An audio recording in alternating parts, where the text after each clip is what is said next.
Hello, IB History Scholars. It's Mr. Newcomb. We are set to start week 5 of distant learning, and that is an amazing thought that we have been at this for almost 5 weeks. Incredible. I do miss the opportunity of seeing you every day and interacting and talking about some of these issues that you have been studying for the most part independently. Before I talk a little bit about week 5 of distant learning, I want to focus a little bit on some housekeeping. One, I want to give a huge shout out. Attendance has been outstanding, so let's keep that trend going. Uh, Periodically check in the Schoology and see what's happening, see if there's any updates and new posts. The assignment, Feminist Movement, was due Monday, April 27th, so if you haven't gotten that in, let's turn that in ASAP. So to reflect a little bit on that activity, the feminist movement, again, was focusing on greater legal rights for women, more equal opportunities in education and employment, and transforming gender roles. So in the 1950s, one could say that there was an awakening occurring here, especially for the feminist movement. You could look at that as a result of World War II and its impact. And in the 1950s, women are beginning to reflect on their role in society.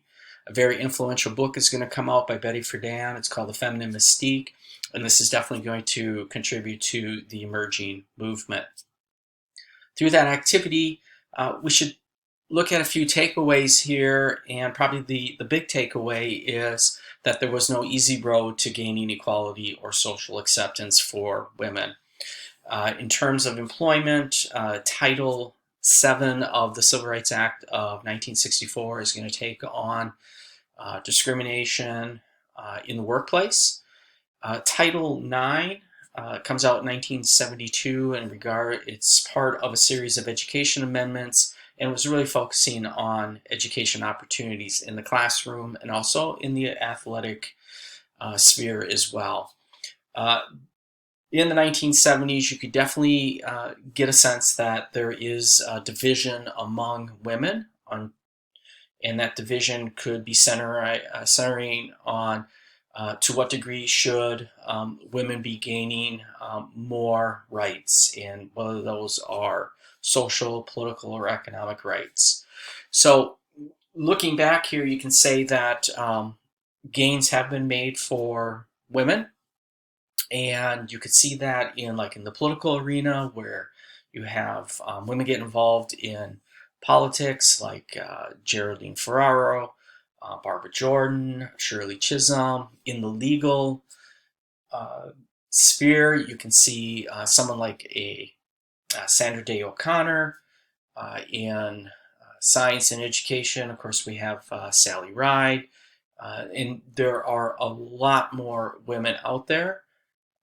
However, you can make a claim that despite the gains, there still is a lot of work that still needs to occur.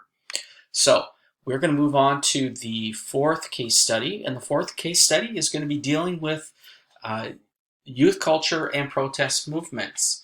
Just want to put a disclaimer out there.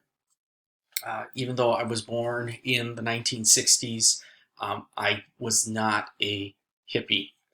So with case study number 4, it is focusing on youth culture and protest movement. The youth culture and protest movement is going to be made up of a lot of different streams to it. The baby boomers are coming of age, and they have some ideas that they would like to share with the greater society. Some of those ideas deal with free speech, political action. It is the Vietnam era, and political action is going to be a part of that. Greater social autonomy, or simply presenting a whole new counterculture. So with that, the activity, youth culture and protest movement, can be found in Unit 8, the Civil Rights folder. It's a placard activity, so you're going to look at a placard, a series of placards actually, and make inferences about what is happening on there.